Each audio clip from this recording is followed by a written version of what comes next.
Ah. Ah!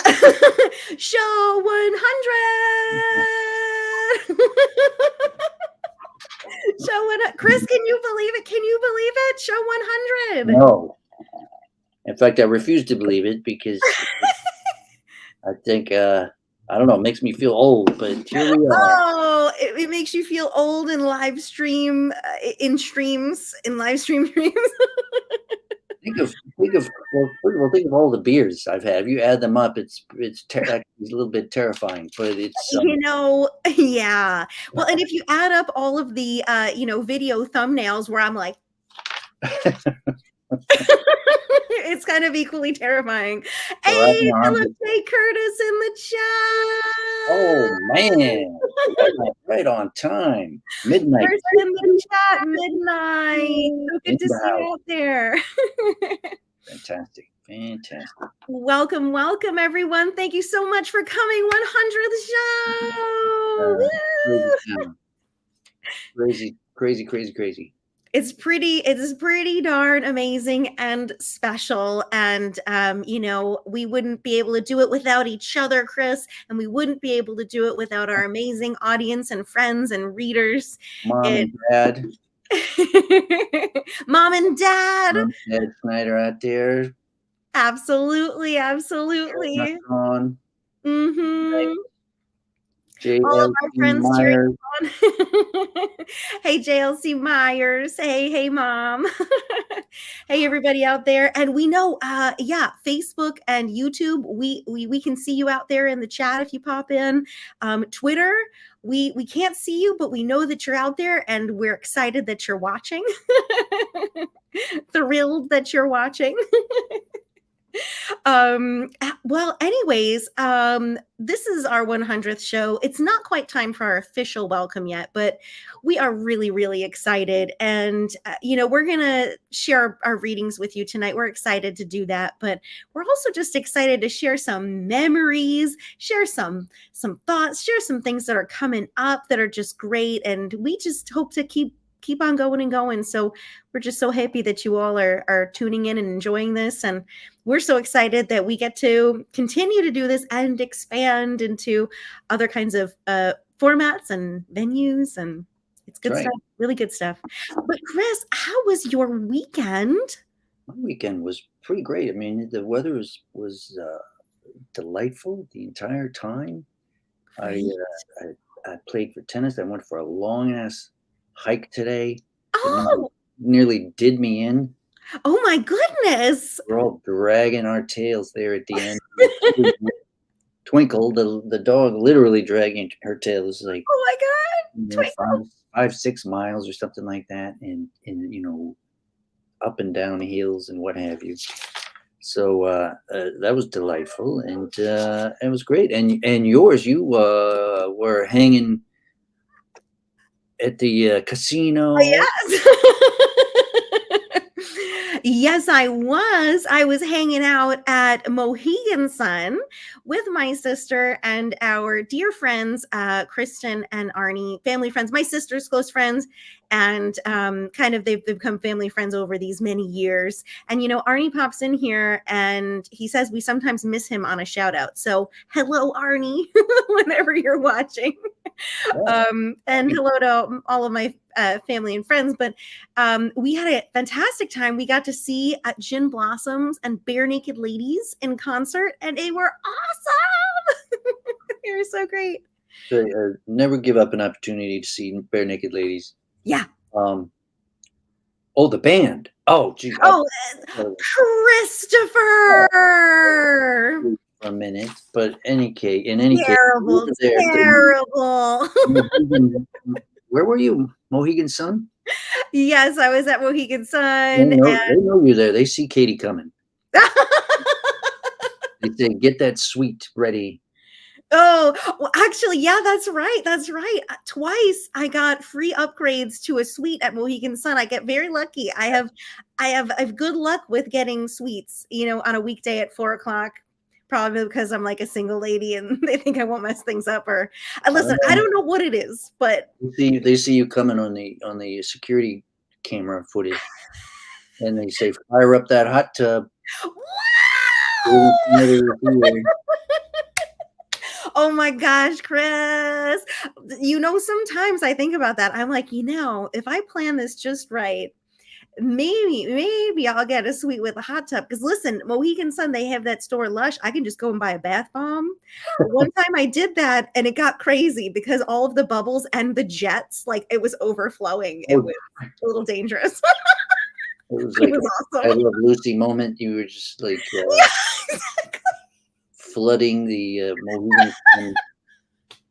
Why don't I have a poem about that? I was just telling you about all my like hard-hitting poems. I think you need to bubbles. Call it Mohegan bubbles or something. Mohegan bubbles. Oh my god. That would be amazing. That would be amazing. Oh my gosh, I love it. I love it. I love it. Well, anyways, it is Oh, yeah. officially 8 o'clock, and it's time for your official welcome to Fumfa 100. Isn't that crazy, Chris? 100. So this is officially our 100th show. We are like way over 200 individual readers, with us being returning readers / hosts. But it's a really exciting moment, to just celebrate today Yep. and to have you all here celebrating with us and getting to hear us read. It's an incredible milestone.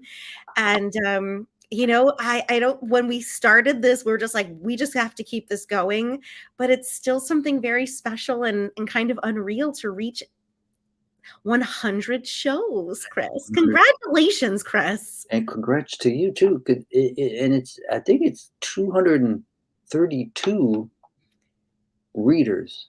That's awesome.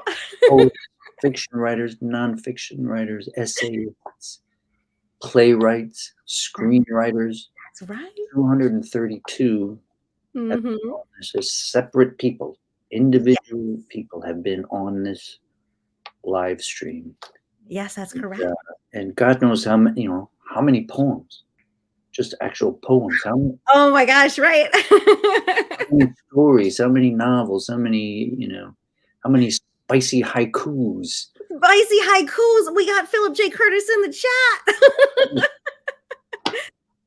Amazing. So, that's great. and it's all out there in the universe, and you can still watch it. You can go to that's right. It's all archived on YouTube. You can go over to what's the other one where it's at? It's on Twitter, right? You can go and watch these.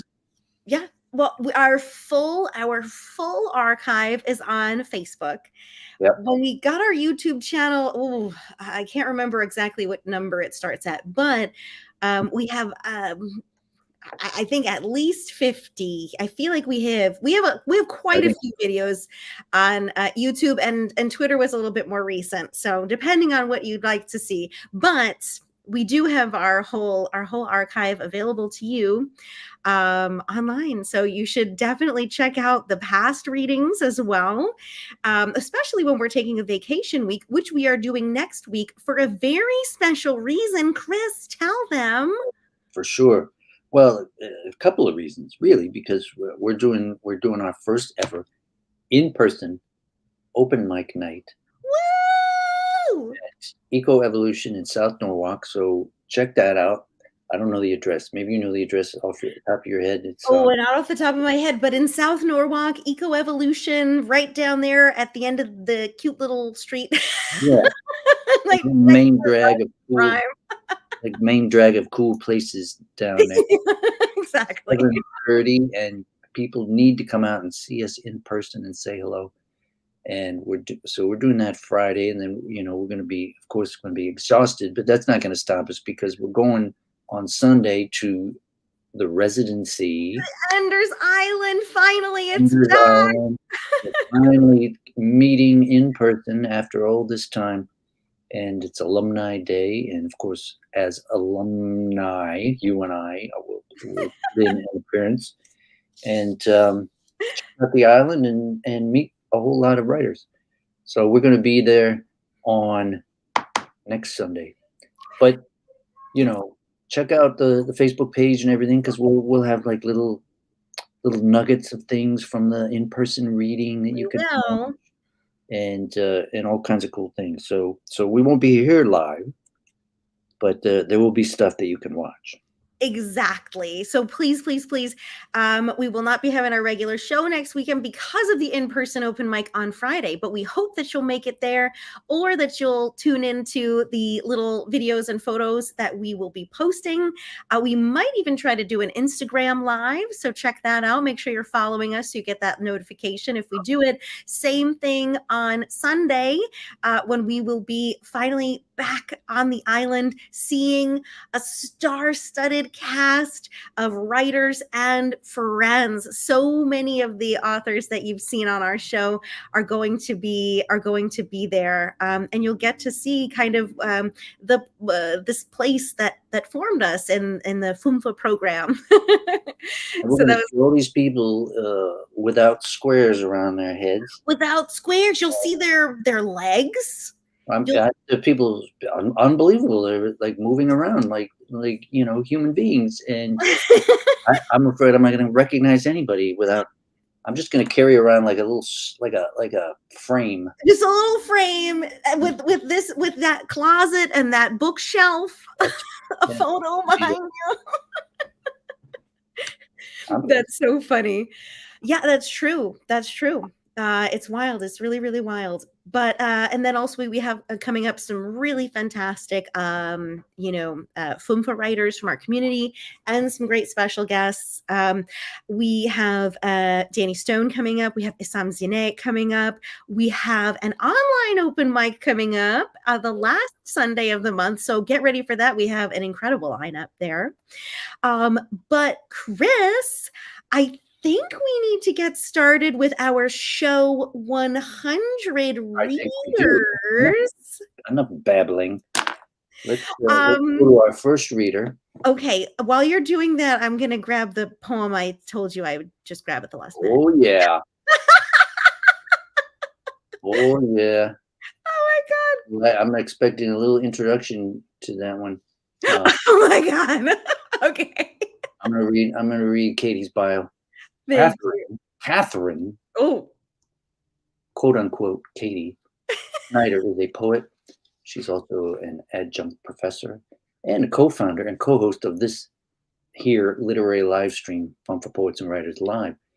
She holds an MFA, of course, in creative writing with a specialty in poetry from Fairfield University. Where else?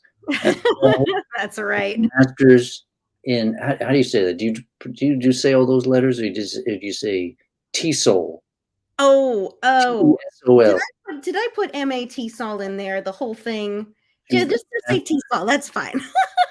A master's in TESOL from the University of Southern California. Her first book of poetry, I Used to Remember the Story of How, was published by Finishing Line Press way back in November 2019. We remember that. And her poems have appeared in Ruminate, Blue Line, The Poetry Porch, The Paddock Review, and Collateral. And her poetry has been nominated for a Pushcart Prize. Currently, she is continuing to work on a poetry music project while pursuing publication of her second manuscript. You can find her poetic and musical creative work on social media under the name The Story of How. Oh, Chris, thank you so much. All right, show us how. All right, I will. Thank you so much for tuning in tonight. This means so much to us, show 100, and I'm so excited to share a reading with you this evening. Thank you again, Chris, for reading my bio. Chris asked me if there were any spicy poems in my reading tonight, and I didn't choose any spicy poems, unfortunately. I kind of went a little bit more hard-hitting direction, but let's just start off with some spice. I pulled up one of my spicy poems, and then we'll kind of get into more of what I was planning. So whoop whoop for the spicy poems. Let's start off with some spice here. So this poem, you might remember it from from our romance night, our most recent romance night, where I shared a reading. This poem is called From Isolation / Sidelight. It's a poem with two titles, From Isolation and Sidelight.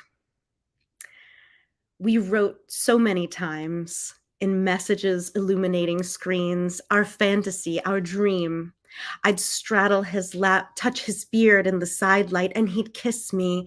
We'd find our own current, caressing and rising, slow falling, unwinding, merging shadows, humming, gliding, honeycomb in the night. So deep the trance, together in our minds. Lord, let the signal find the satellite. Ooh, feeling a little spicy in quarantine, maybe. Maybe that's where that came from. All right.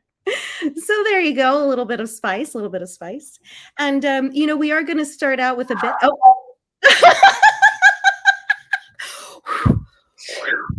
All right. Oh, just I know that's very sexy for me. That's very sexy for me.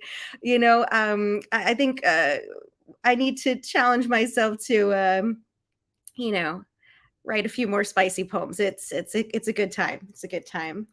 All right, I'm going to get started with more of what I was planning on. And kind of the theme of this evening is getting into some poems that maybe our audience hasn't heard before from me, mixed in with some, let's say, hits. I was just at a concert yesterday, and you love hearing the hits. We all do. We expect them.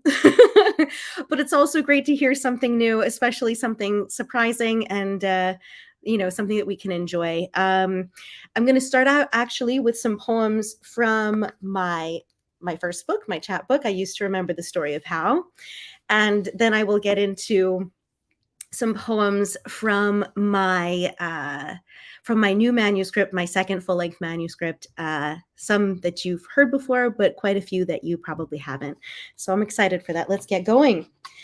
So the first poem I'd like to share with you is called Hold in Your Mind. So we're starting with a moment of grace, of meditation here.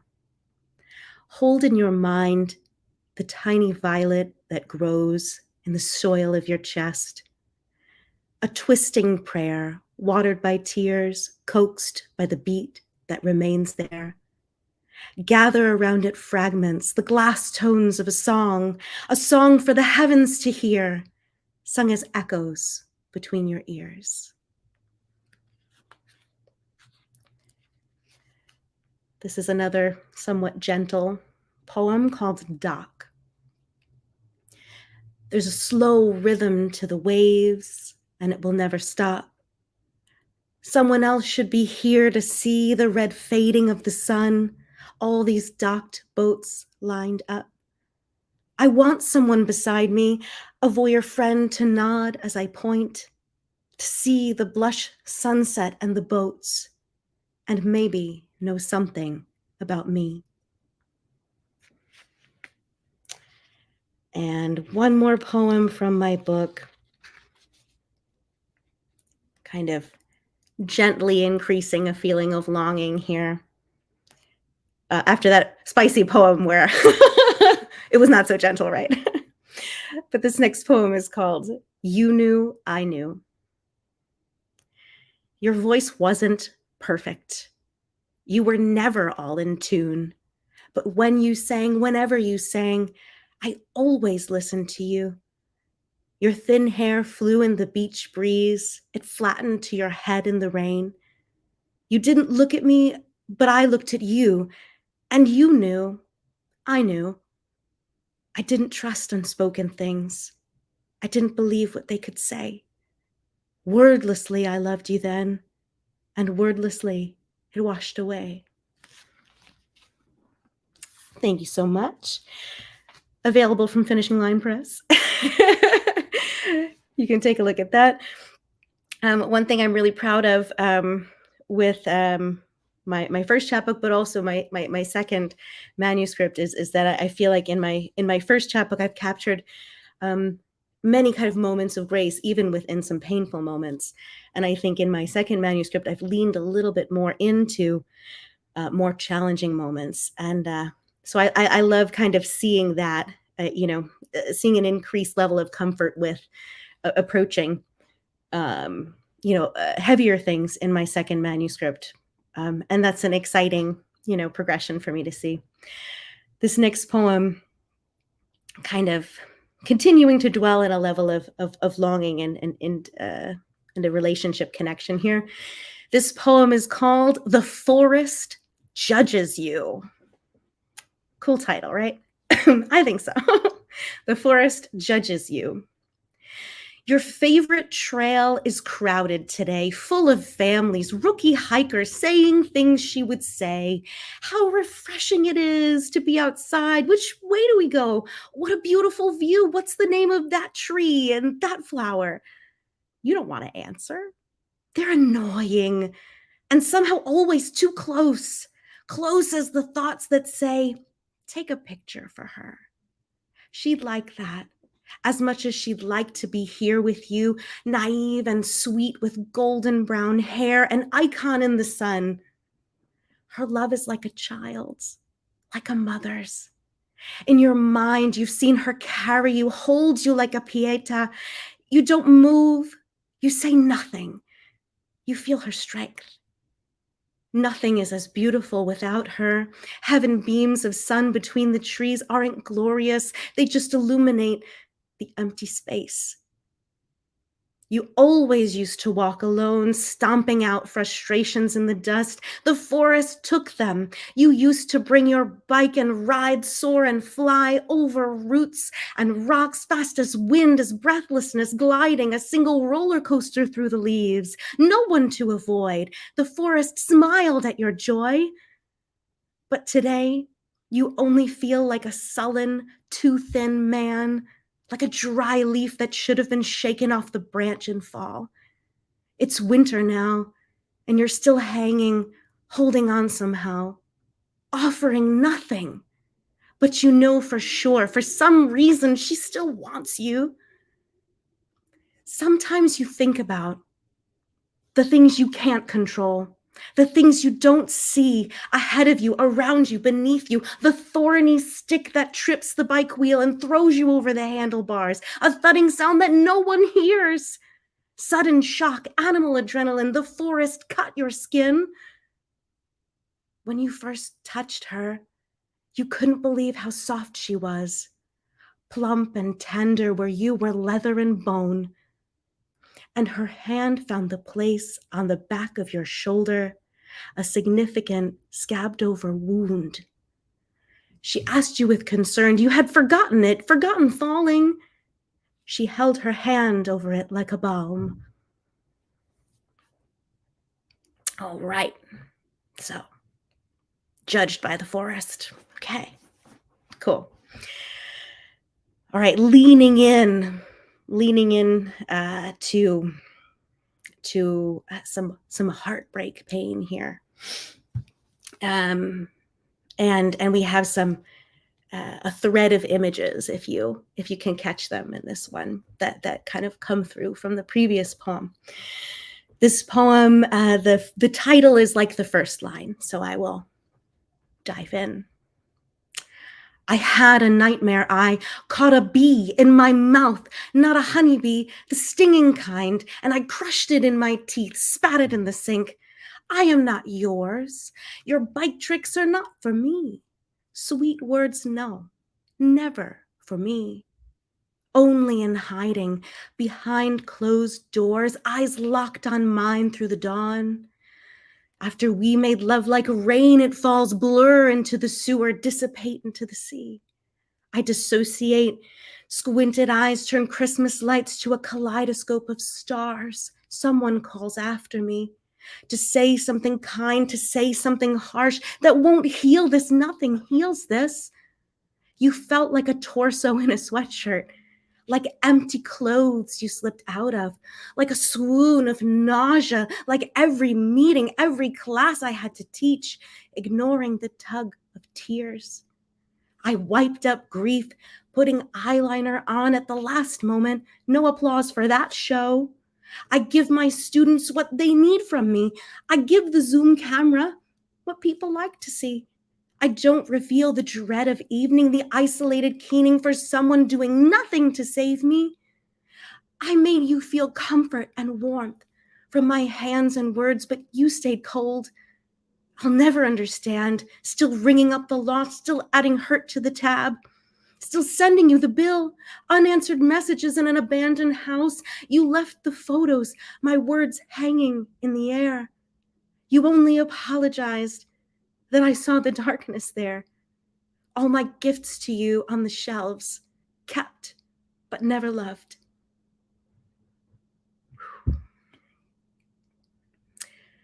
But let's feel a little bit more empowered now. And here's, I would say, one of my favorite poems that I've written semi-recently, and I know many of you have heard it before, but I would just like to share with you and read for you, perform for you, my poem, Maximum Capacity, kind of a bit of a response to the last few heartbreak poems. Maximum capacity. Your maximum capacity isn't enough for me. Have you ever heard of codependency? I will pour myself into your wounds, lift you up, part the seas. But when my heart longs to receive, you offer a gesture and say, that's my maximum capacity.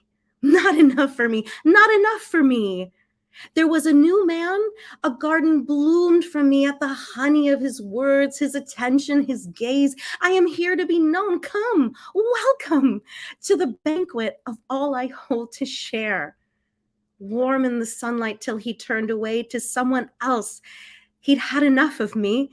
Not enough for me, not enough for me. I walked 100 blocks in heels from the upper to the lower east side, searching for a new home, begging for his time. He's at maximum capacity, too tired, going home. Not enough for me. My feet are all blisters, chest and back caked with sweat, sore shins. One more subway. I don't want to go home. I don't want to be alone. Not enough for me. Drown me in strangers, give me more stares, speak to me, please answer me, meet with me, share with me, play with me, stay with me, smile at me, hug me, hold me, love me, stay with me, match my capacity. I have so much energy, unabashed affection, honesty, you run from me. Your crumbs are not enough for me, not enough for me. I am the street, I am the sky, I am looking at you from everything you didn't try, from all the places one step ahead, from all the cities you haven't been yet. The words patience and never, what can they mean? All your no's and not now's and silence make me scream rage at your maximum capacity. I have no boundaries. I move in all directions. I never said it was healthy. But doing the same old thing, going to bed at 9, keeping routines, everything familiar at all costs, easy, will never be enough for me. Be who you are. I'll be who I'll be, 1,000,000 times outgrowing your maximum capacity. My desire, my passion, as big as the sun, as overwhelming. Keep moving, keep growing, keep going, and the pace will be enough for me. Honoring the fire will be enough for me. Chasing and feeding my maximum capacity. Thank you so much. All right. This next poem is called All Eyes. 2 cars collide at an intersection at night. Glitter explodes in the headlights. The 4 creatures around the throne of God are covered with eyes. I wonder what it is to be all sight.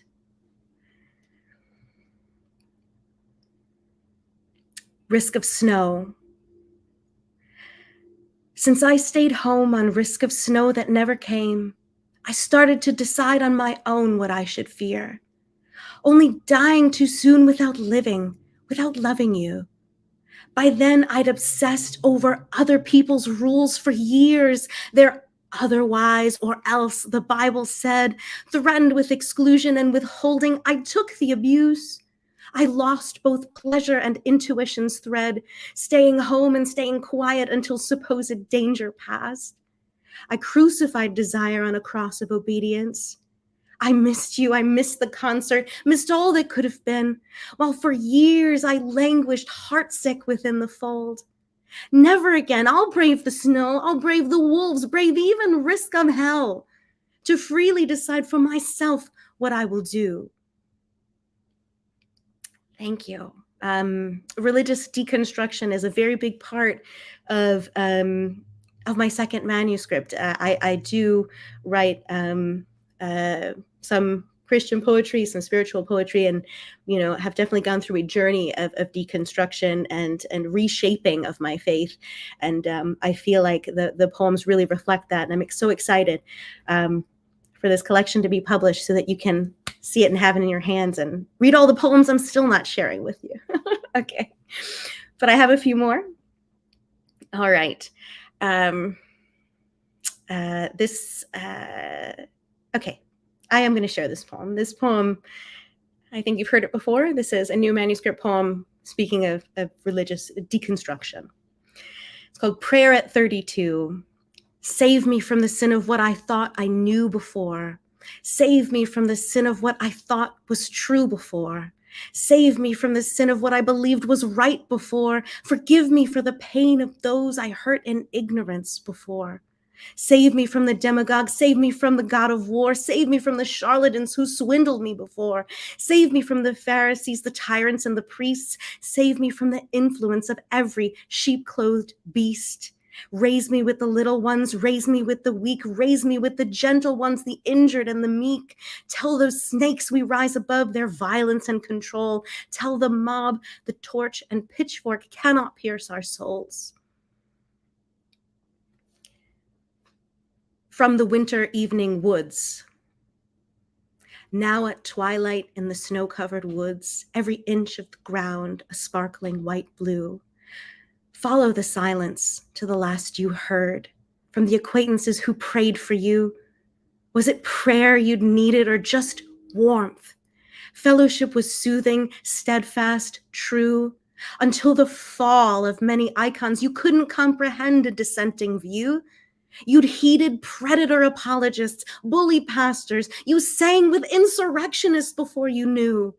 Back then, they were just Christians, huddled, embracing, speaking wishes to God in the night for you. You'll miss the warmth, not hypocrisy, judgment, or shame. The freedom here outside is cold and new. Thank you so much. And here is a poem that has a double title. It's called Paul in Arabia, and the other title is Deconstruction. This, what I've mentioned to you before.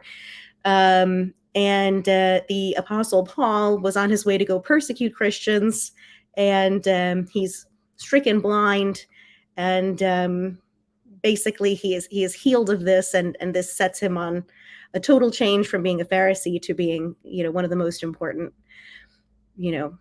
apostles.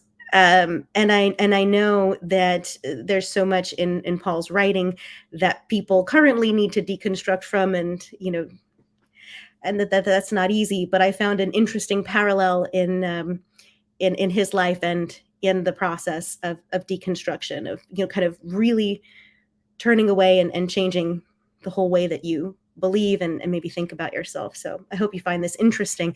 This is Paul in Arabia, Deconstruction. Stand up healed from blindness and go home another way. Decide what your intervention means and who you are. Persecutor, executor, blindsided by paradoxical error. Turn away from it, cover over, take it down. Deconstruct law and ritual, what it meant to you in retreat. Become an ex-Pharisee tent maker. Learn to live with foreign people, a culture you don't know. Become adept at having a different home. Letting the burden of former things go. Everyone you thought you were. Everything you thought you'd earned. Become a newborn stranger to yourself and let the old tower fall. And I'd like to end, I know I'm a little bit over, but I'd like to end actually with a poem that I often begin with, called Say Go. But I'm not going to read it or perform it for you. I'm going to share with you the poem song version from my poetry music project, which you heard about in my bio. Huge thanks to my dear friend Dave Robertson for being the music and production end of this. I'm going to be kind of continuing forward on my own with the music production aspect, but I'm really excited to play this for you in this context. And this is also the first poem in my chapbook. So if you really like this, make sure you listen to the song on YouTube and read it in my chapbook. So here you go. I'm going to share it with you. Go to the place where you start again and say go. Start again at the question you've already asked. Start from a place you've been to before and listen to the GPS say, continue on.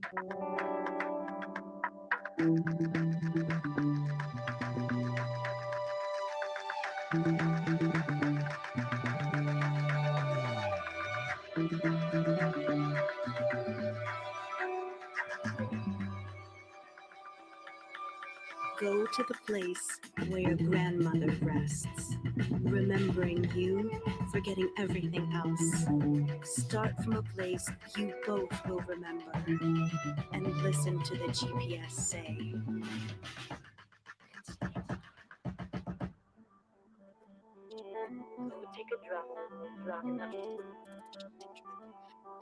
Go take a drive in the sunshine in the autumn. Start again on heights of hope you couldn't forget. Mindful enough now in the present to cherish it. And listen to the GPS say, continue on.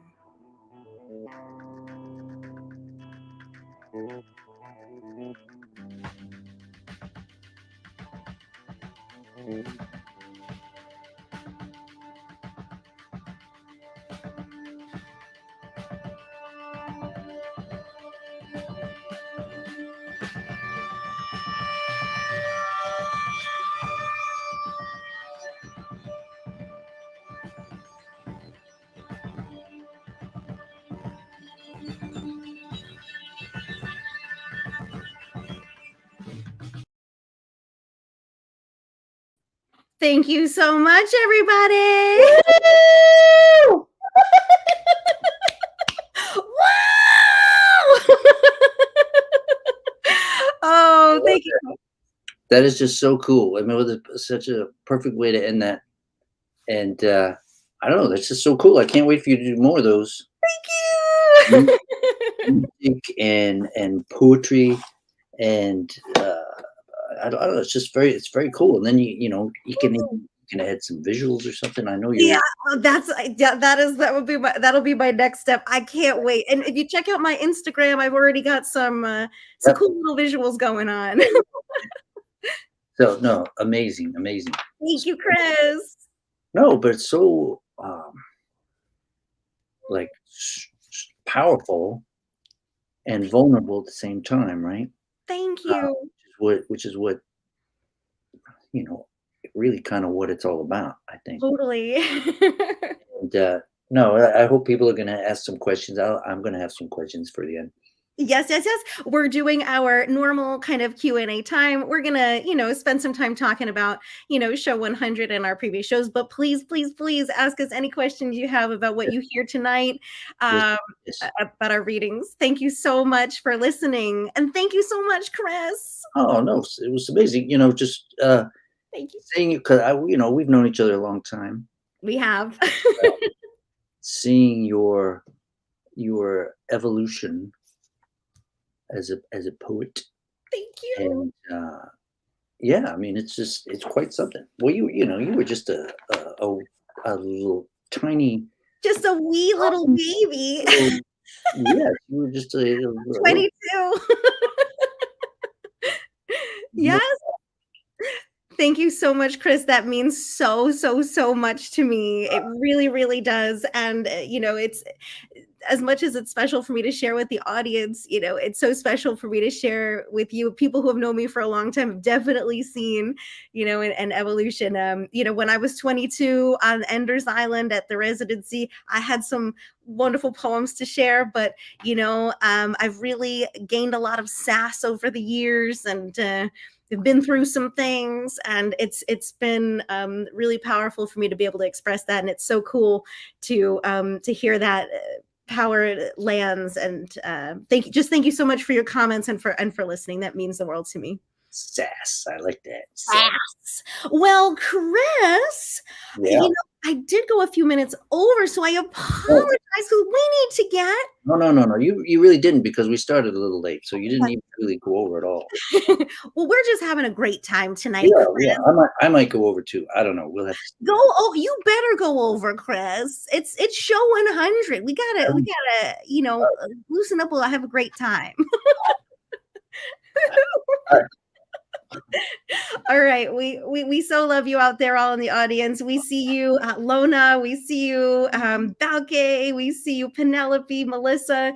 Thank you so much for tuning in, Mom, Aunt Christine, everyone out there on YouTube and Twitter. If you haven't said hi, thank you so much.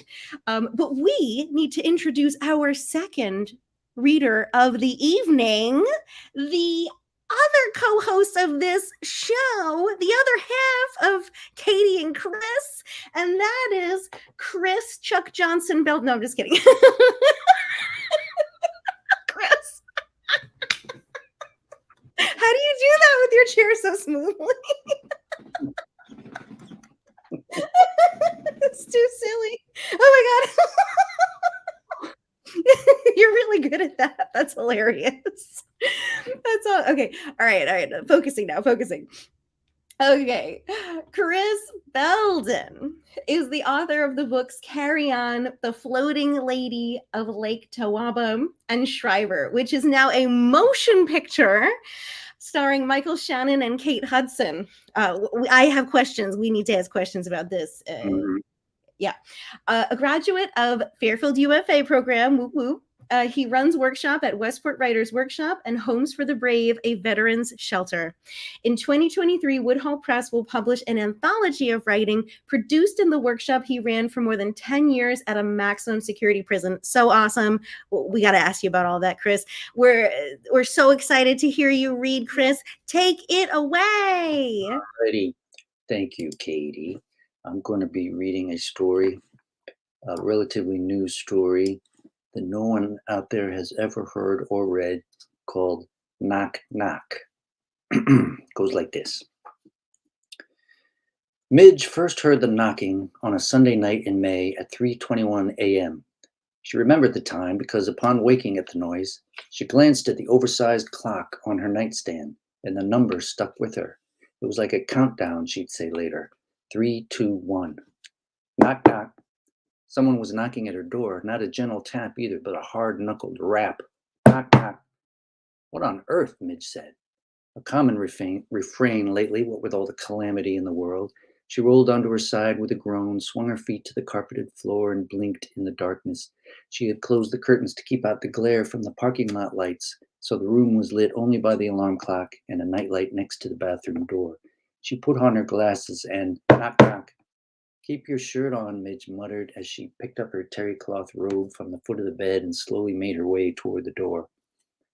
At her former home, where she'd resided with Morris, may he rest in peace, for 52 years, she'd been able to see through the small square window built into the front door.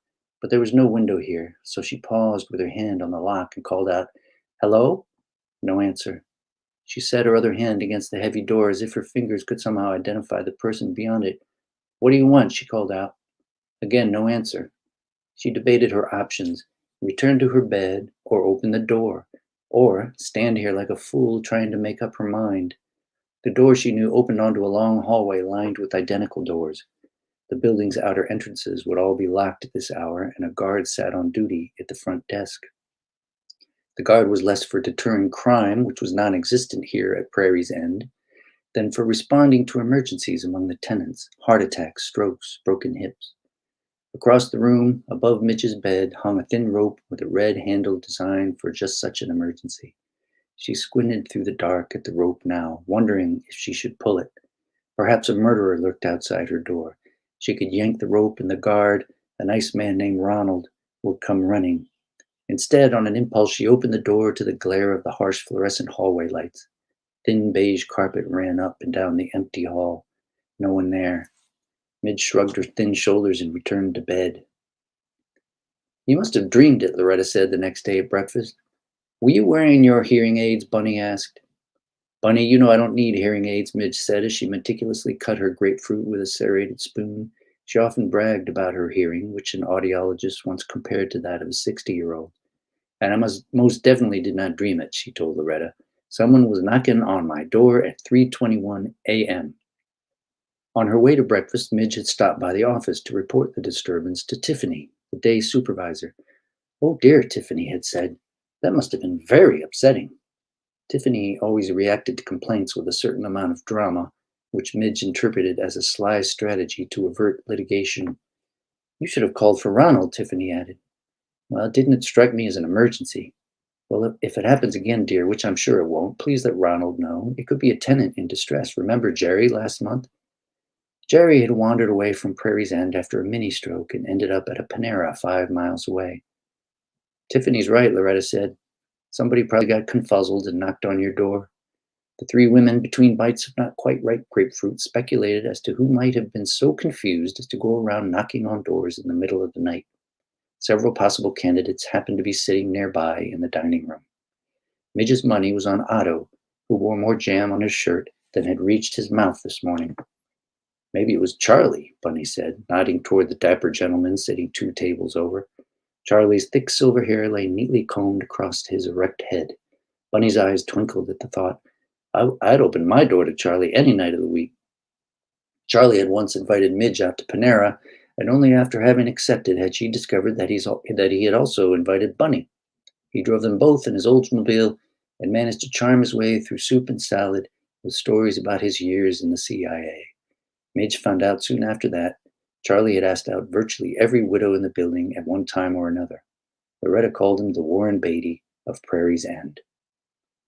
That night, Bunny was awakened by a persistent knocking that had invaded her dreams in the form of a judge's gavel. For nearly 40 years, Bunny had worked as a municipal court stenographer and might have continued years more had her hearing not deteriorated.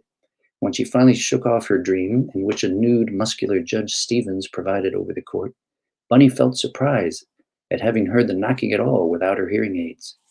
Knock, knock. Good grief, she thought. Whoever it must be is trying to bust down her door. She found her glasses and glanced at the clock. 3:21. In her cotton nightdress, Bunny crossed the room and stood at the door. Otto? She called out. Then, more hopefully, Charlie? Though Tiffany had advised Midge to pull the emergency cord, Bunny was loath to disturb Ronald. The poor man worked 2 jobs to support his family and, truth be told, was not too far off, age-wise, from living at Prairie's End himself. Bunny felt sorry for Ronald and regularly gave him brownies pilfered from the dinner dessert tray. Thank you, miss, he'd say, and Bunny would wink and tell him, we need to stick together, my brother. She and Ronald were, at any given moment, the only people of color at the entire facility, and he loved those brownies, even if they were stale. More curious than afraid, Bunny opened the door to an empty hallway. She peeked left, then right. She was tempted to go up to the 2nd floor and tell Midge, but then she'd be the bothersome person knocking on people's doors in the middle of the night. She returned to bed, but lay wide awake, mulling over the possible explanations from worst to best case. Could a thief have somehow infiltrated the building in the hopes that some naive old person would open her door to him? It seemed unlikely. Far more plausible was Tiffany's theory of a confused tenant or even a sleepwalker. Bunny's second husband, Walter, had walked in his sleep, sometimes down to the kitchen, where he'd make himself a surprisingly elaborate sandwich. Bunny decided she'd share this idea with the others in the morning. I suppose that's possible, Midge said as she spread margarine on her English muffin. What did Tiffany say? Bunny had told the supervisor about her sleepwalker theory before breakfast. Tiffany said she'd ask around to see if anyone else heard anything. But between us, Bunny continued, I think she thinks we're imagining it. Midge grimaced. She's covering her own rear end. Could you have imagined it? Loretta asked. The others stared at her.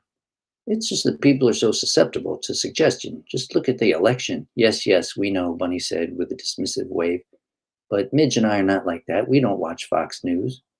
Bunny had, in fact, lost a few friends over the last election and sometimes had to turn off her hearing aids when some fool turned on those awful programs in the community room. Well then, what do you think is going on? Loretta asked. What's odd, Midge said, is that the knocking came at the same time. It did? Right at 3:21, Midge said. Now, would a sleepwalker get up and knock on doors at the exact same time like that? Bunny looked stricken all of a sudden and raised her bony hand to her mouth. I just had a thought. What is it? Loretta asked. Bunny looked from one to the other, her eyes extra large behind her thick lenses. Hank, she said. Hank? Both Midge and Loretta repeated. Hank died last week. Yes, we know, Midge said. We went to the service, Bunny. What about Hank? Well, he died in the middle of the night. And? Loretta asked. Oh, Midge said, now turning pale. I think I get it. What? Loretta said. What am I missing? Do we know what time Hank died? Midge asked Bunny. No, but maybe. Loretta reared back as if insulted. Are you seriously suggesting it's Hank? Midge said. Hank, 85, had seemed in decent health, if overweight, so when it was announced that he'd been found dead in his room, everyone was surprised. Hank had been one of the more irritating tenants at Prairie's End, often wearing a MAGA hat to meals and holding forth about various far-fetched conspiracy theories and the darkening of America. At parties, he would get drunk and tell off-color jokes and insult the staff, some of whom were Latino. For this reason, Midge, Bunny, and Loretta had avoided him at all costs, even skipping bridge tournaments for fear they'd be assigned to his table. Out of respect, they did attend the service held in the community room after he passed, but to tell the truth, Bunny had been relieved by the man's demise, writing it off less to the officially declared heart failure than to an overdose of hate and prejudice. Do you think he has it in for us? Midge asked. You're being ridiculous, Loretta told her. Tiffany says no one else is reporting the knocking, Bunny said. Loretta scoffed. That's because most people here are deaf as a doornail. Dead as a doornail, Midge said. What? The saying is dead as a doornail. Oh, for heaven's sake, Loretta said. You know what I meant. In any case, Bunny said, I heard the knocking, and I'm as deaf as a... Well, what is the expression? Deaf as a post, Charlie said. He stood beside the table looking dapper in a blue polo shirt and khaki trousers. What are you ladies all worked up about? Charlie, Loretta said, you haven't been going around knocking on lonely old ladies' doors at 3 a.m, have you? Me? He said, pointing an elegant finger at his chest. Not that I recall, and I'd certainly remember that. You're not a sleepwalker by any chance? Bunny asked. No, ma'am, I sleep like the proverbial baby. He pulled up a chair. Now, what's this all about? They filled him in, relieved to share the story with someone relatively trustworthy, not to mention handsome. Well, that sure is a pip of a yarn, Charlie said, sitting back to think on it. And as much as I like to think of old Hank's spirit being trapped on this side of the pearly gates, I favor the confused old person theory. Loretta smiled. Me too. In fact, Charlie continued, it wouldn't surprise me if Tiffany hasn't asked around about this at all. She probably thinks you two, pointing at Midge and Bunny, are off your rockers. Do you think we're off our rockers? Midge asked, clearly afraid of the answer. Not at all, Charlie answered. Now let me make some inquiries among my acquaintances and see what I can find out. Thank you, Charlie, Bunny said, her eyes sparkling. My pleasure. I do love a good mystery. He got to his feet with minimal effort. Well, ladies, until later. As he walked briskly away, Bunny sighed and said, I'm glad we have the CIA on this. Loretta lay in bed that night, unable to sleep. She often suffered from insomnia, her nights haunted by memories of her late husband, Jonas. But tonight she kept thinking of the knocking and wondering if, despite her skepticism, Hank's ghost might actually be the culprit. Loretta considered herself a logical, down-to-earth person, a secular humanist, certainly not a believer in the supernatural, and yet she kept returning to the idea that Hank might have died at 3:21 in the morning, and his ghost was for some reason reminding everyone of that fact. She pictured his mean, pinched little mouth and squinty eyes. What happened to him, she used to wonder, to make him so intolerant and enraged? Between turning from side to side or staring at the ceiling, Loretta peeked at her alarm clock. 11:37, 12:42, 1:13. As 3:21 drew near, she found her heart thumping and imagined the tiny pig valve that had been sewn there a few years ago to keep the muscle working. Only after forcing her eyes closed and concentrating on the swish of the air vents was she able to sense sleep coming on, like stepping into a warm pool. Knock, knock. Loretta's heart seemed to contract. The noise was indeed loud enough, as reported, to pierce her compromised sense of hearing. She looked at the clock. 3:21. Knock, knock. She swung her feet to the floor and reached for her cane. automatic movements after many years of nighttime visits to the bathroom. She hoisted herself up and caught her breath before making her way across the dark room to the door. "Hank," she called out, "is that you?" No answer. She remembered that Midge had been told to ring for Ronald if this happened again. She crossed back to her bed and found the narrow rope hanging from the wall. She had never had occasion to pull it, nor did she personally know anyone who had, but she wondered now whether Hank might have survived had he possessed the presence of mind to call for help. Just as she was about to pull, Loretta realized the knocking had stopped. She let go of the rope and returned to the door. "Hello," she said. She unlocked and opened the door to see the empty hallway, the lights so bright they stung her eyes. "This is getting ridiculous," Midge said at breakfast. It was waffle day, and she'd piled a pyramid of strawberries on top of hers. "It was just as you girls said," Loretta told them. 3:21 on the dot. Bunny waved Charlie over from his usual table of men. There weren't many of them at this age, and they tended to stick together. Charlie told the ladies he'd asked around, and no one could remember getting so confused they'd go knocking on doors in the middle of the night. Not that they'd necessarily remember, he added. "It has to be deliberate," Midge said. "How else to explain the timing of it?" Charlie nodded. "That would be quite a coincidence." "Maybe it is Hank's ghost," Loretta said. "Hank's ghost," Charlie said, and they explained their latest theory. Charlie's face, always robustly pink with health, turned pale. "What is it, Charlie?" Midge asked. He gulped. This could be just a coincidence, but, well, Hank did love a good knock-knock joke." The women exchanged glances, remembering this particular quirk of the dead man. The knock-knock jokes were as sexist as Hank's other jokes. For instance, "Knock-knock, who's there?" "Dozer." "Dozer who?" "Dozer the biggest bazoons I've ever seen." "I don't know," Charlie Midge said. "Do you really think a ghost would be capable of a pun?" "I wouldn't put it past old Hank," Charlie answered. "He was a real pain in the keister." Though the four of them, though the four swore one another to secrecy, no point in people thinking we're cuckoo, Bunny said. Word somehow leaked to the general population at Prairie's End that Hank's ghost was afoot. The girls blamed Charlie, who, despite his top secret national security clearance, was known to gossip. The ghost theory also reached Tiffany, who approached the ladies at dinner time, just as they were digging into their Salisbury steak. "I heard a startling rumor today, ladies," she began. "Oh, really?" Bunny asked. "Was it that this meat came from a horse?" Tiffany's lips compressed into a thin line. "Shame on you, Bunny. I hope Chef T doesn't hear you say such awful things. I'm talking about these rumors of—" She looked around the dining room and lowered her voice. "A ghost." "It's the most logical explanation," Midge said. "You don't really believe that, do you, ladies?" The three of them consulted each other's eyes and said, "Yes." "It's not just us," Loretta said. "Charlie believes it too." "Charlie?" Charlie was not just a favorite of the widows at Prairie's End, he was also the pet of the female staffers. "Remember how Hank would tell those awful knock-knock jokes?" Midge asked. "Knock, knock," Bunny said. "Loretta, who's there?" "Bendo." "Bendo who?" "Bend over and drive me to Cleveland." Tiffany looked confused. "I don't understand." "He's knocking on our doors," Tiffany, Midge said. "Knock, knock," Bunny added, banging twice on the tabletop. "Get it?" "At the very time he died, 3:21, Loretta tossed in. "We don't know that," Tiffany said, though she blanched at the idea. "Well, you explain it then," Midge said. Tiffany appeared flustered. "Well, there must be some kind of explanation." "Such as?" "Well, how should I know?" Tiffany said. "Well, what are you going to do about it?" Bunny asked. Tiffany thought for a moment. "I guess I can ask Ronald to patrol the hallways every now and then." "At 3:21, Loretta reminded her. "Right," Tiffany said. "I'll let him know before I go home this evening." She headed to the office, leaving the ladies to struggle with their Salisbury steaks. "Don't they eat horses in France?" Loretta asked. That night, no one slept at Prairie's End except Ronald. He'd eaten supper at his daughter's house and overdid it on the lasagna. There were nights at work when he nodded off for a moment, but generally speaking, Ronald remained attentive enough to complete several crossword and jumble puzzles at the front desk, where he spent his shift.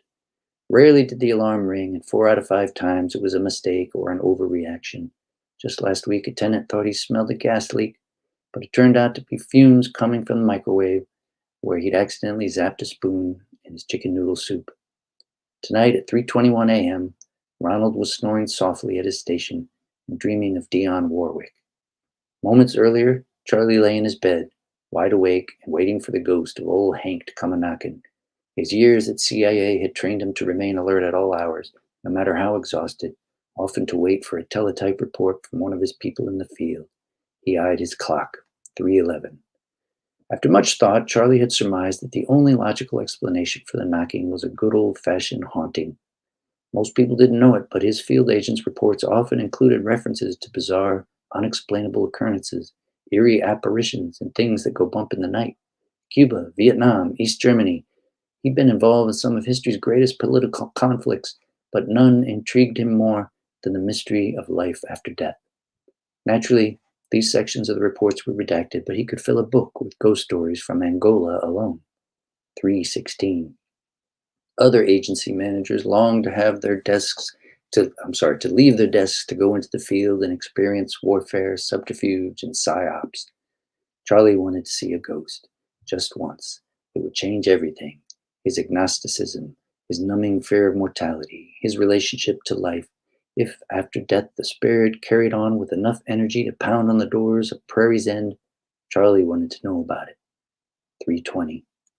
He rose from his bed, fully clothed in a red polo shirt, chinos, and virgin white walking shoes, and approached the door. In all those years at CIA, he never did go into the field, but he imagined this is what it felt like when one of his agents expected a Soviet agent to come crashing into a safe house somewhere in Berlin.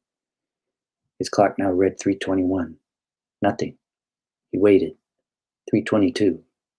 Disappointed, he headed back to bed and then paused, remembering that he liked to set his clock 2 minutes fast.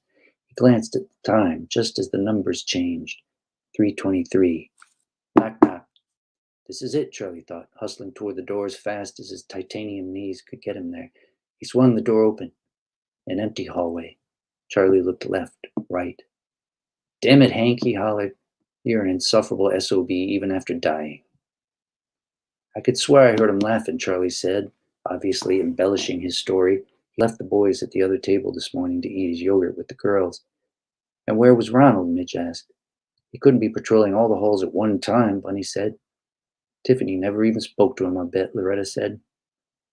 So what's the plan? Midge asked. We can't go on like this. I haven't slept all week. Frankly, Charlie said, I don't know what we can do. What do you mean? I mean, no sooner did that bastard, pardon my French, knock, than I opened the door and nada. They stared at him. What can we do when he just disappears like that? How about an exorcism? Midge offered. This is not demon possession we're talking about, Loretta said. That might have worked while Hank was alive, Bunny commented. Maybe a priest could toss around some holy water. The others groaned. You've seen too many movies, Midge, Loretta said. Bunny's lined face took on an expression the others recognized. Often she would emerge from these reveries with common sense solutions to admittedly much more mundane quandaries. What is it, Bunny? Midge asked. Just wondering. What? Finally, Bunny said, maybe Hank needs something. Needs something? Yes, I recall a ghost story I heard about on the radio. It took place in Vietnam or maybe Thailand. Delicious food, Charlie said.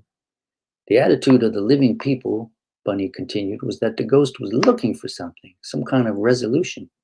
Like what? It could be almost absurdly simple, Bunny said, like a hole in the roof the dead man didn't get around to fixing, or the adoption of his beloved cat. Once these things had been resolved, the ghost went away. But what was unresolved for Hank? Loretta asked. The women turned to Charlie, who shrugged. How should I know? I tried to avoid him as much as possible. I barely spoke to the guy. Wait, Bunny shouted, startling the others. I have an idea. That night, all four of them set their alarms for 3:15 in order to be awake by 3:21. As it turned out, none of them needed the reminder. They lay awake in their beds until the alarms blared. How do we know Hank will knock on one of our doors? Midge had asked at supper. We don't, Bunny said, but we're the only ones to hear the knocking so far, and we were the ones who ignored Hank as much as possible. She paused. He's chosen us, she said, and a chill seemed to descend on the table. At 3:15, they all climbed from their beds, some more easily than others, and waited near their doors. We need to be ready, Bunny had explained earlier. We were caught off guard before. I wasn't, Charlie said. Maybe not, Bunny told him, but apparently you didn't respond correctly. It needed to run like clockwork, she explained, like a well-timed joke. As 3:21 approached, Midge waited nervously near her door. Her feet hurt, as did her ankles, knees, and hips, not to mention her back. Bunny's joints felt surprisingly good tonight. Her pain was more of the mental variety. Would her plan work? As the seconds ticked by, her brain felt more and more fizzy until she worried she might faint. Loretta leaned on her cane and attempted to find what Jonas had called the zone, the place where the mind and body reach a state of equilibrium. She looked for the zone whenever she remembered the pig valve flapping away inside her chest. Sometimes she found the zone, sometimes she didn't. Tonight, to her surprise, she felt calm, almost serene. At 3:20, though his clock read 3:22, Charlie, with his legs firmly planted, torso leaning slightly forward, prepared to lunge at the door. Bring it on, he thought, you dead bastard. 3:21 arrived. Knock, knock. Midge's breath caught, and for a second she forgot what to do. Then she heard Bunny's voice from supper, and she moved right up to the door. Who's there? She asked. And, more in her mind than in her ears, she heard a voice, slightly muffled, not just by the intervening door, but by something more, a distance unexplainable. Jamaican. Midge licked her dry lips. Jamaican who? Again the voice, and this time she caught a familiar tone, a smart aleck arrogance, wholly reminiscent of Hank. Jamaican me horny. And then she felt an immediate absence, as if a window had shut out a strong breeze or a radio had turned suddenly off. Hank was gone. She knew it. They met in the lobby as planned, converging from the various halls on which they lived. I did it, Mitch told them. He came, and I did it. It worked, Bunny. You did it, Bunny said. I thought I did it. They all had the same story. The knock, the ghostly voice, the terrible joke. Looks like Hank visited all of us tonight, Charlie said. They hugged each other in turn. Bunny's hug with Charlie lasted the longest. You're a genius, he whispered, and she felt her face go warm. They slept through breakfast, but convened over soup and grilled cheese sandwiches at lunch. People stopped by, and Midge told the story again and again. That definitely sounds like old Hank, the men said, chuckling at the knock-knock joke. Charlie raised his iced tea. Hank, we hardly knew ye. Thank God, Bunny said. Tiffany appeared in the dining room, a big grin lighting up her face. Lady, she called out as she approached. Have we got news for you, Charlie said. But before he could continue, Tiffany gushed that she'd discovered the source of the knocking. It's the pipes, she told them. The pipes? The water pipes. I had a plumber come in, and he confirmed it. Charlie and the three old ladies looked at one another, clearly confused. There's an air leak somewhere, Tiffany went on. I don't entirely understand it myself, but the air leak somehow causes knocking. It'll be all fixed by this afternoon. Isn't that great? No more knocking. Yes, Midge said. It's great. 6 weeks later, Bunny passed away at the supper table. The others watched in a kind of awe as their friend's face went gray and her eyes closed. She grimaced briefly and lowered her head to her chest. Everyone knew she was gone. The following day, Midge and Loretta and Charlie each felt a cold presence near the dessert table. At first, they thought little of it. The building was notoriously drafty, but then something strange began to happen.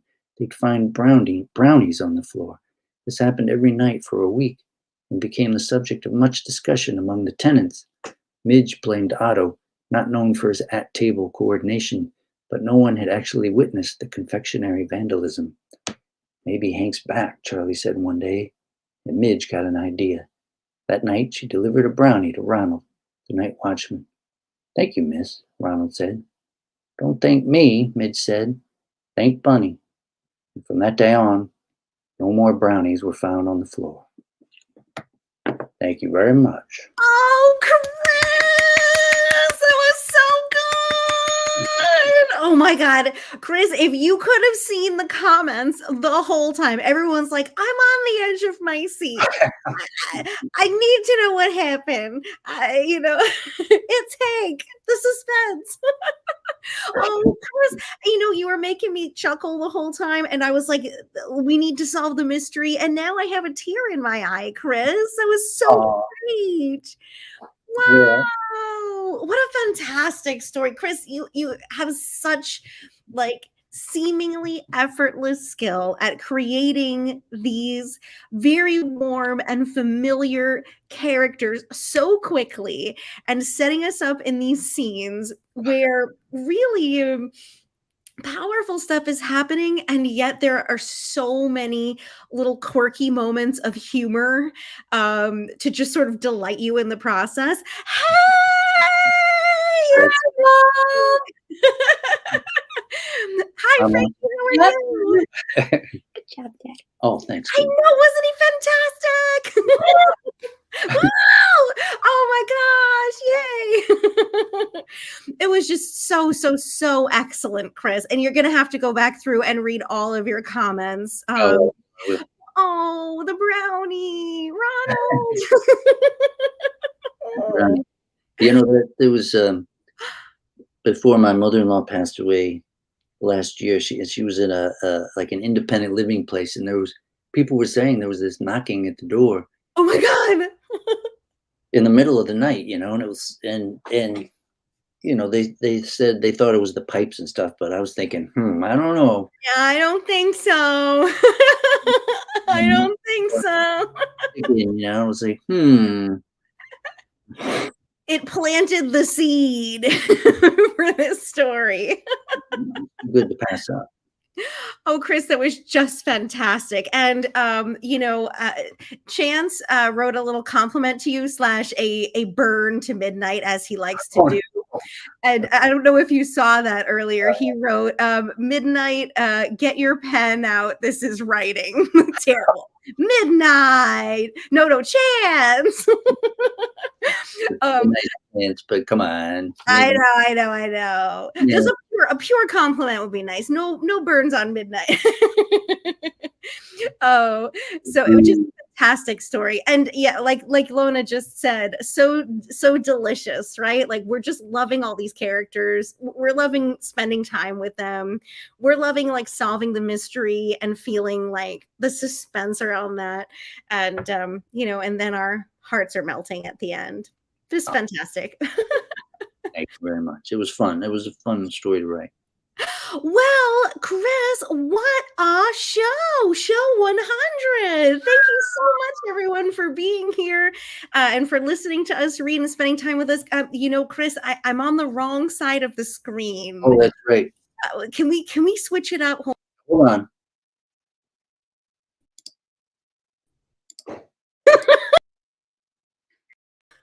Oh God. Okay. All right. Now. There we Okay. That's good. We can't mix it up. It's show 100. We can't change that. Maybe we should, or maybe we should. Maybe it's time. Maybe it's time to change. I don't know. The balance is weird when it's the other way, but It is though, because I lean in like from this side, and I feel. well, sometimes I don't even realize that it's different, but somewhere in my brain, the world is off, and I don't know what it is, and then it's like, Yeah. It's like, no, we need to switch. We need to set things right here. crazy. Well, first of all, applause one more time for Chris Belden. What a fantastic reading. And for Katie Schneider. Oh, thank you.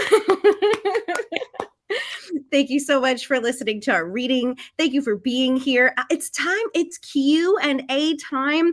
I did see at least one question for me pop up a little bit earlier. Please put some questions in the chat about our readings, about us, about the show. We're really excited to get to chat with you this evening in our Q&A time. Yeah, what was that question? There's from Joanna Myers. She, I believe, asked me if I had done any. Here we go. I'm not sure if there were any questions before this. I just want to say thank you so much for the beautiful comments for me and also for Chris. That means so much to us. But Joanna asked me, have you written in other genres too? And you know what, Chris, I think it would be very cool to ask you that question as well, but I'll go ahead and answer. Not really. In terms of writing, I focus pretty much entirely in poetry. I have done some songwriting, in my day. And I hope to pick that back up. And I think I probably will. I think that will end up being an offshoot of my poetry music project, just getting back into that. But in terms of fiction, I did write some fiction in college when I took a class. I think nonfiction really very, very rarely, unless I just write a little something about myself, but it typically like turns into some kind of poem. But I am really, really inspired by other genres all the time. And every time I listen to our, of course, our poets, but also our fiction writers, our nonfiction writers, our memoirists, our screenwriters, people writing across these different genres, it always really inspires me and makes me want to maybe give it a try one day. I'm particularly interested in flash fiction. And I really, I always mention what Charles Rafferty said, who has been our guest at least twice. And who mentioned that he really doesn't see a line between flash fiction and poetry in some ways, and I really love that. And I have a few poems that maybe are walking that line, and I think I'd like to explore that a bit more. But Chris, what about you? Hold on. Sorry. I want to follow up because it's not even a question really, but a comment that, I mean, your poems, you talked about nonfiction or, essay, maybe, creative nonfiction, whatever. Your poetry is so personal. It is. and so much about you and your experience and your feelings and your true and your evolution from this person to who you are now. Yeah. And I mean, I just wonder sometimes, like, what would be the point of you writing like a personal essay? I'm not talking about fiction. You're writing, well, I mean, you're writing these poems that are kind of like personal essays. I mean, they tell stories. You're talking about what's going on with you, with, whether it's relationships or with people, your relationships with religion, your relationship, and with activism in the Middle East. And, right. I mean, you could write an essay. Yes. You would write a great essay. Thank you. Well, you totally would, but it's kind of like you already are. Chris, that means so much to me. That observation is kind of so beautiful to hear, because I so love all of our genres that all of our friends and fans are working in, but poetry is it's just really so comfortably my genre. Like you were saying, that in terms of creative nonfiction or sharing from my life, or kind of a memoir, or exploring these different things, that it's really my go-to, and it's kind of just the most effective way, and the way that I've kind of crafted and focused on the most. And I would say I'm really kind of very comfortably maybe like a single genre person at this point. Although, and even when I say like maybe dabbling in flash, it's like, but thinking of it as poetry. But that's so cool. That's a very sweet observation, Chris. That means a lot to me too. Thank you so much. But this is a cool question for you as well, because Chris, you are just a master fiction writer here. And you've got these incredible short stories, you've got these awesome books, you have a book that's been turned into a motion picture, Christopher. Extremely awesome. But do you dabble in other genres as well? Well, yes, I've dabbled aplenty. Plenty. So, I've written screenplays. Mm-hmm. I didn't write the screenplay for the Schreiber film, but I've written screenplays before. Oh, that's right. Yes, that's right. One of which was produced, and if you're up at 4 a.m. watching some obscure channel, you might see this film called Amnesia, which is not very good, but oh my God, Chris! I did co-write that. Then that was like 25 years ago, and cool. I've written a bunch of like one-act plays that have, some of which have been produced. Awesome. City, I was in a theater group for several years and did some plays, and occasional essay. I find essays very hard for me to write. It's like I can't really write about myself. I become instantly bored.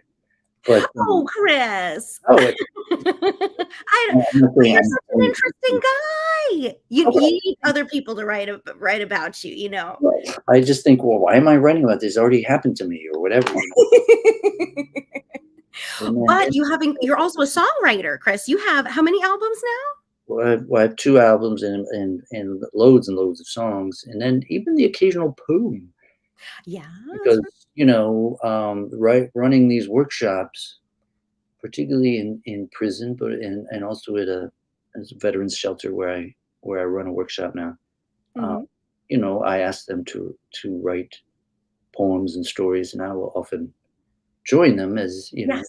to show that I'm I I'm can not just like telling you to do this. I'm yeah, participating. I can be. It's very much part of the what we need to do is like I can be vulnerable too, and I can stand up in front of you and read this thing that I just wrote just now. That's right. Asking them to do that, so I need to do that myself. So I've done that plenty of times. That's awesome, Chris. That's really, really awesome. So, thank you so much for that question, Joanna. That was great. We have another one from Joanna just posted for you, Chris. Is there a release date set for Shriver, and will you get the Hollywood experience for the premiere? Oh boy. Well, I haven't heard lately. The things move at a glacier's pace in that world, and I'm the last to know anything. But the last I did hear was that there's going to be a streaming. It will be available for streaming, possibly in the fall. But I don't Wow. know. I don't know where. I don't know if that's like Netflix or Hulu or whatever. I'm not. I don't. Okay, well, we need to have a viewing party. If it's online, in person, we're gonna online and in person. We've been waiting to have this party. We're so excited for you, Chris. This is awesome. And the director is trying to arrange some kind of showing in the city, Yes.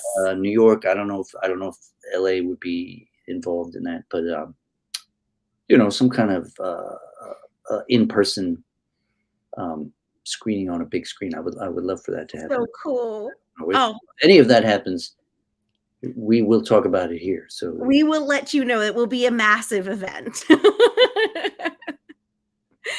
All right. Well, thank you so much for that question, Joanna. This is such a cool question from our friend Bauke.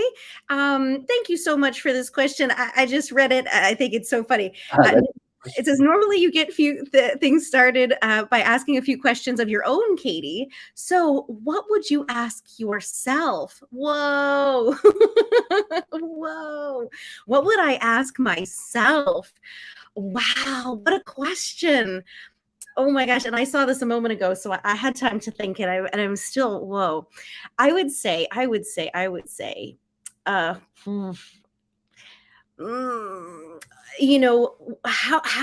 how does it feel to something I mentioned during my reading was that I have a little bit of this evolution that you can see across my now 2 manuscripts, my published chapbook, and my hopefully to be published very soon second manuscript of kind of feeling much more comfortable with challenging and perhaps more painful, more vulnerable topics. So maybe a sort of how did I get there and feel comfortable with that.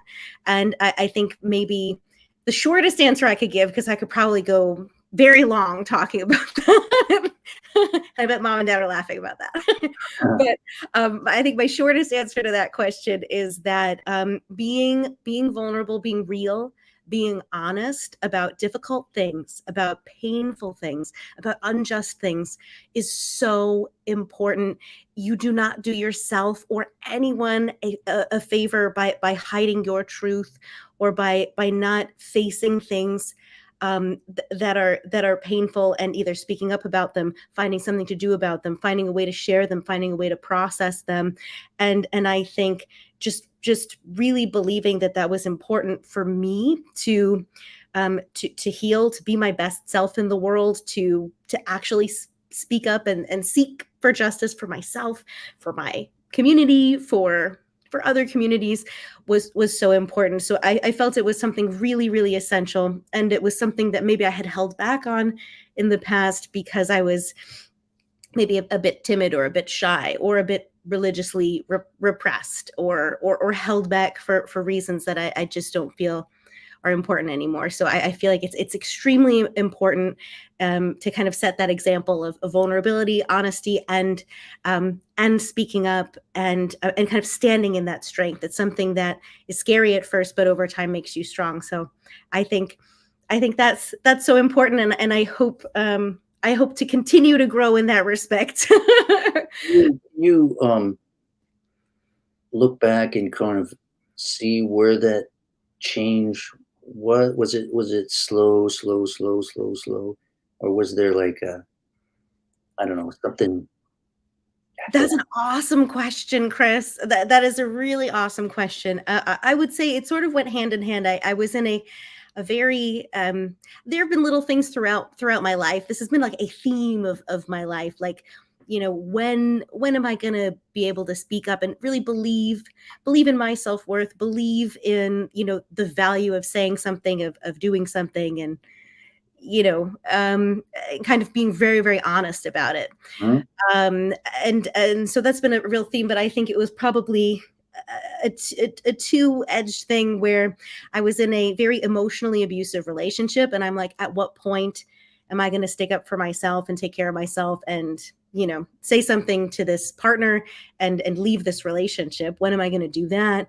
And that happened pretty simultaneously with the 2016 election, where I was part of a pretty conservative church community and was really shocked by the in that context of the support of Donald Trump, which was horrifying to me. And I'm like, well, am I going to sit here and say, well, I'm going to say nothing for the sake of unity, or am I going to show that I disagree? And all of that was a big Yeah. that was a big break in that regard. And I would say that was a huge turning point, where I needed to make some decisions, and I kind of lost some communities and lost some people. But that's whenever you start to maybe deconstruct your religion, leave a relationship, start to say things people don't expect. That's a pretty massive change in your life. But I think what was gained by that for me, and also for the way that I'm showing myself to the world, the influence I have on people, that was the right thing to do. So that was probably, maybe a bit of a focus point for that. Well, that election energized so many people, but particularly women. I mean, that's, yeah. All of a sudden, 2 years later, we have all these, like strong, outspoken women running for office everywhere. And Absolutely. that, I mean, that's the way they went. But then there's artists, Yeah. poets, or playwrights and fiction writers who. And I'm also so inspired of the people who were kind of already there, who were already saying it, who were already doing all of these things, who I kind of turned to in those moments and said, that's amazing. And you're always taking a risk when you're speaking up. You are risking losing losing things when you're disagreeing with people, right? And to be willing to take those steps, especially on certain issues that are really challenging. You Yeah. know, we could name so many, but to be willing to be brave and use that voice, because they're also, you're recognizing, I used to be one of the people who couldn't speak up or didn't, and there are still plenty of other people who just can't for some reasons. And it's extremely, extremely important. So I'm so thankful for all of the artists and writers that came before me and set an incredible example. And I'm proud to to be participating so much more vocally and actively in that, and certainly hope to continue to do so. Right uh, on. we have so many great questions here. Lona, let's get to a question for you, and then I'll jump back to this question from Lona. Oh, wait. Oh, oh, that's not a question. Here's a question from Lona for you. Lona says, Chris, I love the cultural nuances in your story. They added interesting layer that revealed things about the characters, etc. How do they emerge in your writing process? That's a great question, Lona. That is it's funny. I mean, the cultural nuances in the story. Well, I mean, there was the reference to the election, and which isn't even gone into. It's like it could have been the 2016. It could have been 2020. Because you know both are just like crazy town, and Yeah. Crazy town.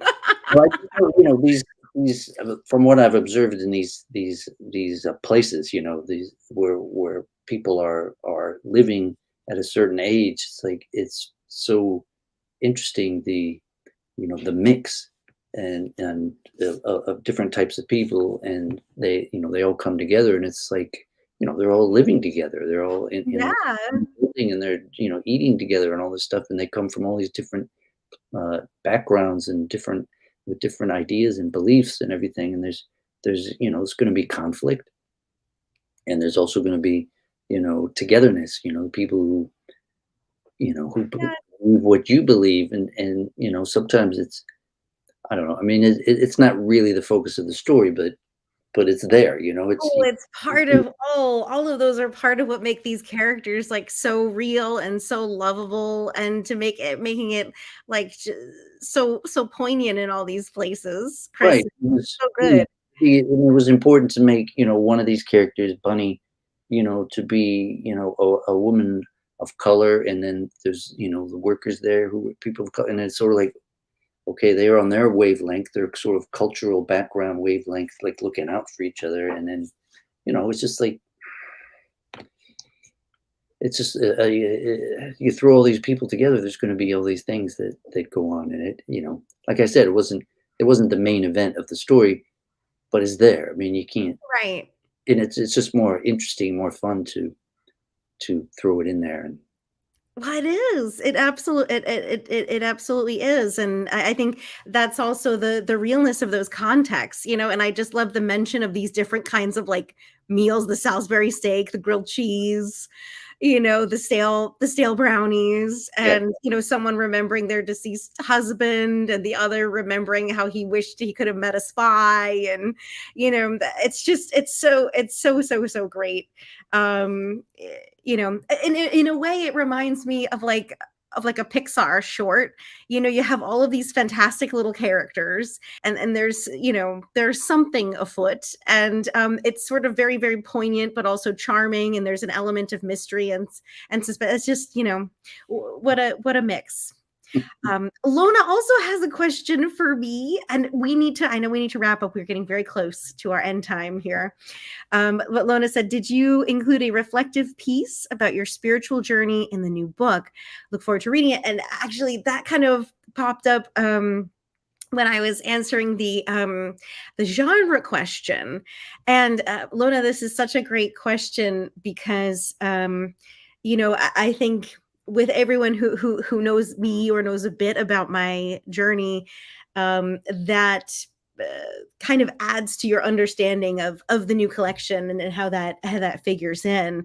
Um, the title of my new manuscript, which has been updated, Baron suggested this fantastic title, "Breaking the Fever," which I think is oh, just so perfect. that's nice. Yeah, so that is what I'm going with. I love it.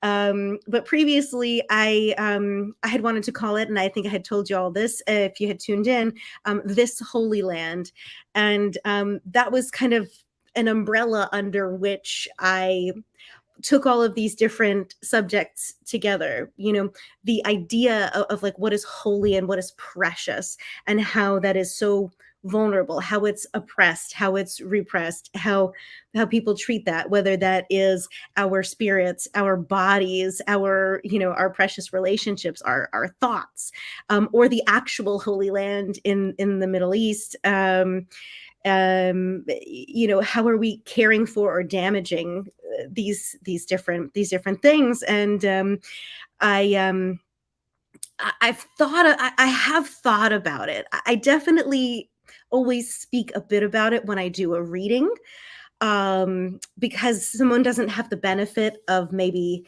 knowing my history or having the whole manuscript in their hands. But what I thought was very interesting is that Baron and maybe one or two other people with very little context, have read through all or parts of the manuscript, and I think the journey was apparent. So I think I might I might consider that, but I might also want to tread lightly. Maybe in the blurbing, maybe in the little description, I might make mention of that. When I submit it, I certainly do. Yes. But yeah, that's such a great question, Lona. Thank you for asking that. That's great. That's a great thing for me to consider, because I think it is important to have some kind of mention somewhere, like maybe on the finished product. But I would love for my readers to go through the journey um, and kind of discover it, especially if they have read the first, my first book. A very cool question. Yeah. Well, Chris, I know that there were some questions that we had to miss, unfortunately. Um, uh, are we? Oh no! Oh no! Oh no! What do you say? Um, okay, so we have great questions here, great questions, and Yeah. hopefully we can maybe pop some little comments on Facebook. I see that the remaining ones have come in on Facebook, but you know what?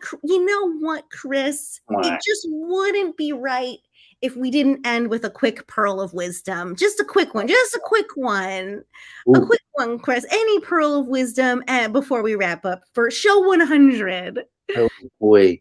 But I didn't think we were gonna do it, so I didn't get any pearls of wisdom. Or maybe a favorite, or maybe a favorite memory from these last 100 shows. Oh, Just well, name there's it. so many favorite memories, and I always, what immediately popped into my head was Philip J. Curtis, walking down the street, Yes! Yes! reading or reciting his wasn't even reading, he's just, he knows them by heart, reciting his poem, So good. and that just pops into my head, and before Chance can get all over me about that, but the other one would be like Chance and Philip, Dance. that other time, Chance and Philip, like, going, Right, back and forth. Oh, they were doing a poem together. Yes, yes, yes. and, yeah, it was crazy town. Crazy It amazing. was awesome. It was very powerful. Ooh, we need to get them back on here. They have books coming out, I know. and we're gonna have to get them both on here, and we can maybe make a special request Positively.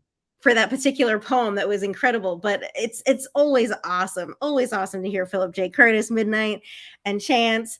Those are some of my favorite memories too, and memories that people will tell me about. They'll say, Katie, I love the stream, and I remember that guy Philip J. Curtis. But listen, we have so many incredible shows. I mean, I think so many people from our program, from our community, from the Fairfield University Master of Fine Arts community have read on here, have shared their incredible books, have shared what they're working on with us, have popped into open mics, have been in the audience with us, and that means the world to us. We've met brand new friends who have become special guests on here, Philip J. Curtis, Chance, and several others. We have wonderful special guests out there who will be reading soon. Balke is going to be on the show, and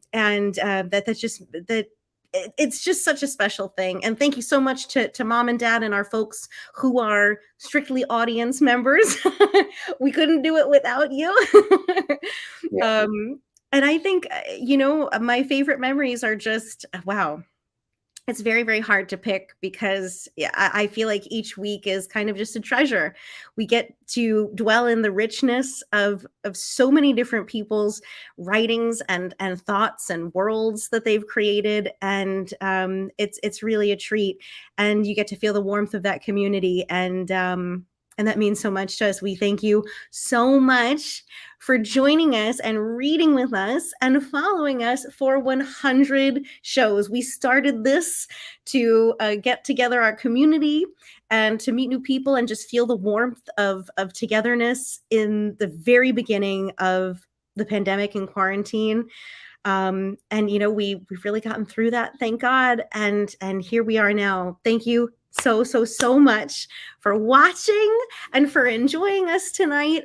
And please tune in,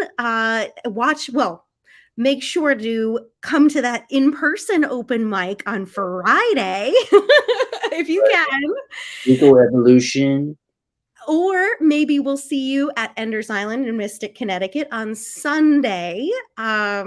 And please also follow us and watch any of the clips that we share if you're not able to come in person. And then the following week, we will have Danny Stone sharing some fiction and Issam Zineh sharing some poetry. It is going to be absolutely awesome. Chris, isn't it incredible? Show 100. We did it. Show 100. And, I was just going to say, there hasn't been a stinker. Not one. 232 people reading, and there has yet to be somebody who I think, they're not that good. Well, yeah, right. You think of that many people, there's going to be somebody. There's gotta be one. It doesn't like resonate with you, but it's every single person has been amazing. We love you all so much. We love doing this, and we thank you so much for supporting us all this time. And we're gonna keep it going. If you want to read or be on the show, reach out to us. Please follow us. Please share any of your comments or questions. We just love it, and your love means so much to us. Just shout out to everyone who was sharing all kinds of comments tonight.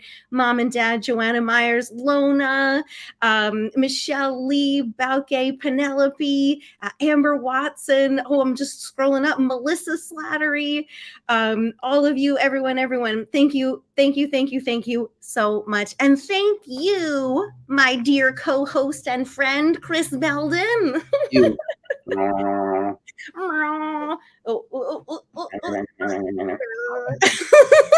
We're so silly. All right. Everyone, have a fantastic night and happy show 100 to us all. Peace out. Peace. Good night, everyone. See you next time. Bye.